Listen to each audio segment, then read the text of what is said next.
என்னை கொல்லாதே, தள்ளி போகாதே, நெஞ்சை கிள்ளாதே கண்மணி. சொன்ன என் சொல்லில் இல்லை உண்மைகள், ஏனோ கோபங்கள் சொல்லடி.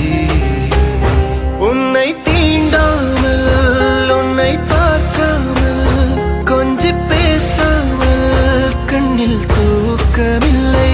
என்னுள் நீ வந்து